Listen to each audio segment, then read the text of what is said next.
Hello viewers, general knowledge and current affairs bits. ఇందులో first one. ఇటీవల Lancet పత్రిక ప్రచురించిన 12 ఏళ్ల సుదీర్ఘ అధ్యయన వివరాల ప్రకారం మన దేశంలో ఏ రాష్ట్రం కేంద్ర పాలిత ప్రాంతంలో ప్రీ డయాబెటిస్ దశ అత్యధికంగా ఉంది? Bihar, Kerala, Tamil Nadu, Sikkim. Sikkim is the correct answer. పారిశ్రామిక వ్యర్థాల ఉత్పత్తి సందర్భంలో కింది వాటిలో ఏది సరిగ్గా జతపరచబడింది? థర్మల్ పవర్ ప్లాంట్లు, జీవ సైథల్య వ్యర్థాలు, ఎరువుల పరిశ్రమలు, జిప్సం.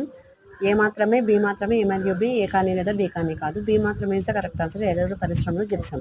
128వ రాజ్యాంగ సవరణ బిల్లు 2023ను ఏ పేరుతో రాజ్యసభలో 2023 సెప్టెంబర్ 21 ప్రవేశపెట్టారు?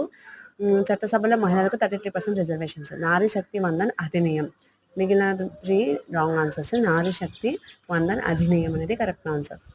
ఖిలాఫత్ ఉద్యమం ఎవరి నాయకత్వంలో ప్రారంభమైంది? Khan Abdul Ghaffar Khan, Badruddin Tyabji, MA Khanna, Mohammad Ali, Shaukat Ali. Mohammad Ali, Shaukat Ali is the correct answer. భారతదేశంలో ఏ న్యాయస్థానం ప్రాథమిక హక్కుల రక్షకురాలిగా నాన్ ఎక్స్క్లూజివ్ ఒరిజినల్ అధికార పరిధిని కలిగి ఉంది? సబార్డినేట్ కోర్టు, హైకోర్టు, సుప్రీంకోర్టు, జిల్లా కోర్టు. ఇందులో supreme court is the correct answer. Thank you for watching. Please like, share and subscribe.